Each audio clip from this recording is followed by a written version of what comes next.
So, maliligo na ako in a few minutes and then I'll show you my skincare.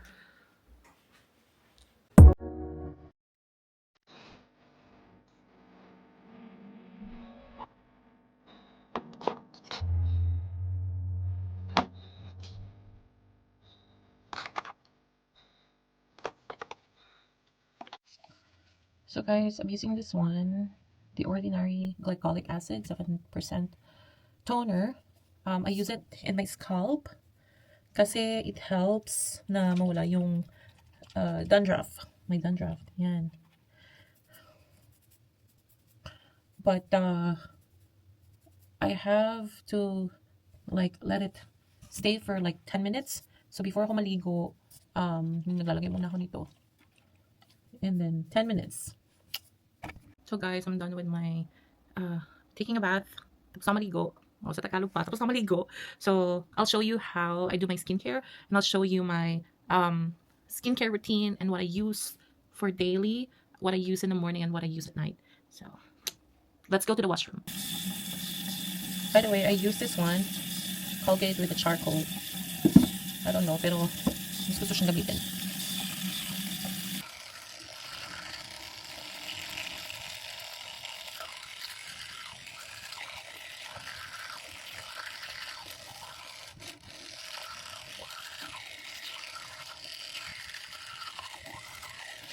And I'm also using this for almost like 2 years. It's saved me a lot of money because I just need to change this one. So this one, I bought this in Amazon. I think mga $7 lang yata to. And then like every 2 or 3 months I change this. So if you're gonna buy like a normal toothbrush, it will cost you much kasi lagi mo siyang i-change. Now this one, you just need to recharge this one and then change this kung kailangan na. So I'm gonna use this one, glycolipid cream cleanser for my face, facial wash.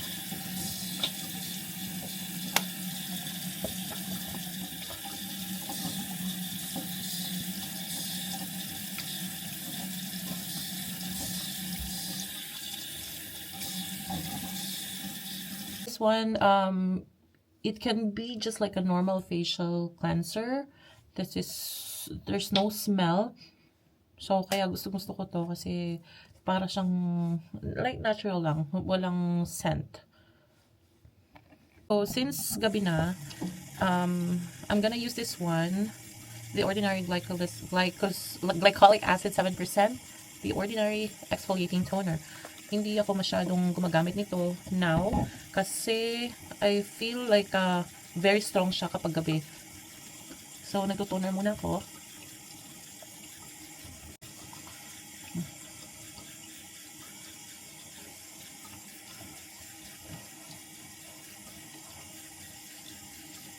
So, make sure na madadry siya. I have a friend, she gave this to me like maybe 5 years ago.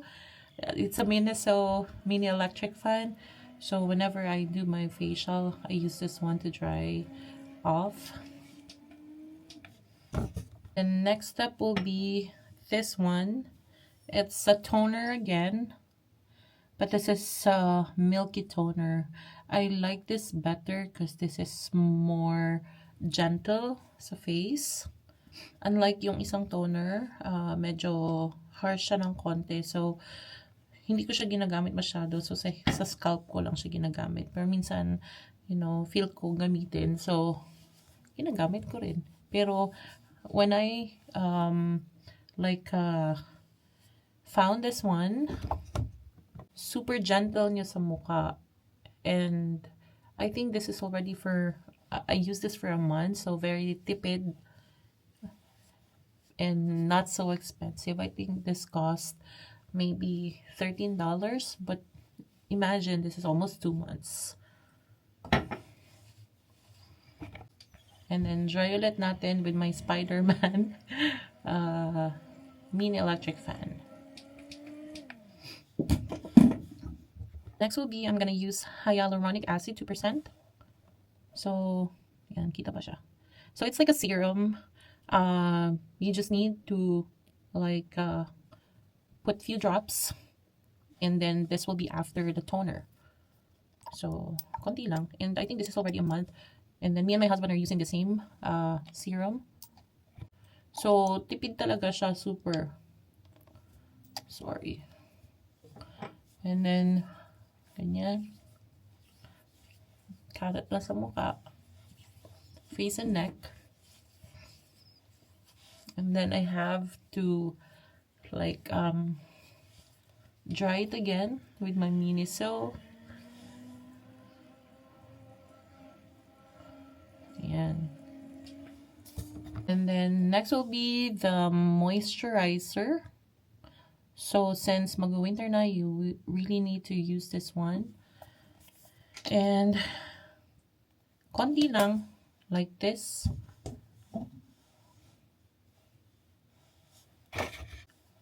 And then spread it to your face. They said when you do facial or skincare, always make sure that the stroke is like upwards para mawala yung mga wrinkles and hindi magsag yung skin. Also the neck. And again, my Miniso, diba? Super helpful niya. Okay. Then guys, if it's daytime, I use this one for my face. Aveeno sunscreen. This is sunscreen for your body, but I use this in my face. It works very well to me, especially in summertime. Ito lagi yung binibili ko. So, I think mas mura to sa Walmart. Because if you buy this in Shoppers, this will cost you like $20.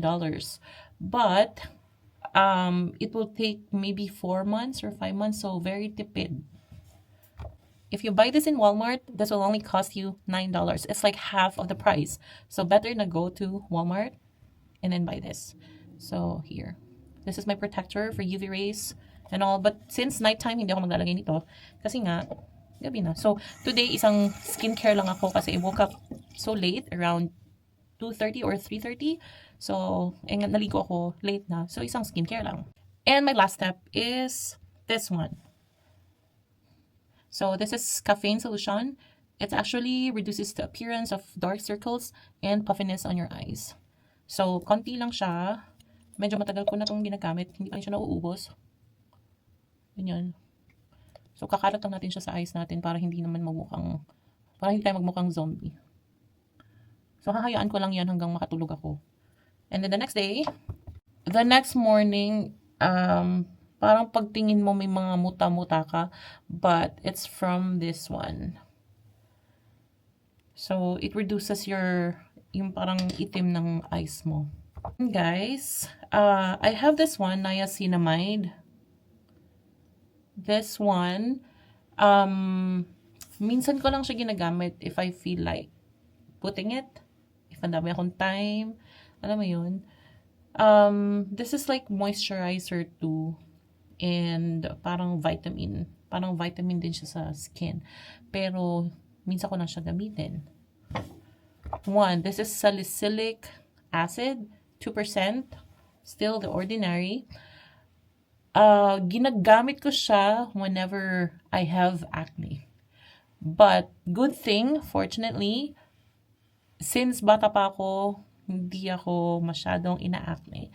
So this one, if I have like, chicken skin, I can use this one.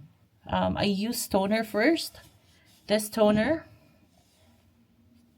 And then after a few minutes of drying it, I use the salicylic acid. But again, this is too strong, so I barely use it. This is like already 4 or 6 months na. Hindi ko na siya masyadong ginagamit. Minsan lang talaga kapag meron akong breakout or small pimple. And I think yun lang. My skincare is very simple. I make sure that I put twice a day. But ngayon, hindi masyado. I mean, just once lang kasi nga, kakagising ko lang. But if it's normal days, if I'm working days, and if I'm going home at night, going home at night, ano ba yan? Nalilito na ako. Bangag na. I mean, if I go home, if I go to bed, I make sure that I'll wash my face kasi nga very exposed yung skin natin, yung face natin to all dirts, dust, kung ano-ano pa man yan. So, dapat linisin mo talaga before ka matulog. Sometimes, kapag tinatamad na nga akong mag-skincare, just tubig. Tubig lang talaga. So, that's how I take care of my skin. Even before. So, even nung kahit high school pa ako or elementary, not high school and college, or even when I was working in the Philippines, minsan tubig lang talaga. Promise. Dito lang ako sa Canada nag-skincare. Kasi nga, yung weather natin is very different, very cold. So, you have to moisturize your face. See? Wala ako masyadong breakouts kasi I always take care of my skin. At the same time, lagi mo siyang dapat linisin whatever day or whatever time is it on the day. If you go to bed, wash your face, clean all the dirt. I used The Ordinary kasi I feel like it's a very minimalist or very simple steps na nakapack na siya. I mean, every time na pumunta ako ng Sephora, binabasa ko lahat kung ano ang use ng isang product. So, I found it like maybe 2 years ago sa Sephora, yung The Ordinary. I find it so convenient and then so easy to use, easy steps to use. And then, alam mo yung hindi ka na maghahanap ng kung ano-ano pang iba. Like, for example, retinol, kung ano-ano pang skincare. So The Ordinary kasi, complete set na siya. And then when I bought it and tried it, it worked for me. So maybe we have different skin type, and yung The Ordinary won't work for you. But you can try because it's not really expensive. And, ewan ko, nag-work lang talaga siya sa akin. So, yung skin ko, bumagay kay The Ordinary. Kaya, yun. Siya na yung ginamit ko for 2 years. And then, one of my friend was like asking me, Day, bakit parang wala kang pores? Sabi ko, meron naman akong pores. Sabi niya, no, iba yung skin ko daw, like in person. Sabi ko, normal lang naman siya. So, I told her na I'm using The Ordinary, so she started using The Ordinary. I'm not sure if it works for her, but she said it's expensive. But I told her, you should have asked me. You should have tried the acne set first or the starting set. Para naman at least, itest mo muna sa skin mo before you buy expensive products. Kasi nga, you wouldn't know if you will have allergy or if hindi siya babagay sa'yo. So, better na try it first. Try one product and then test it in your skin kasi baka allergic ka. And if it works for you, then go for it. Right? So, we have different skin types and I hope that nakatulong yung skincare steps ko. Guys, I'm so bored today. That's why I made this vlog. I don't even do video of myself during doing skincare. Wala lang. I'm so bored today. So guys, thank you so much for joining. And ayun. Thank you. And I'll see you on my next vlog. Thank you. Bye.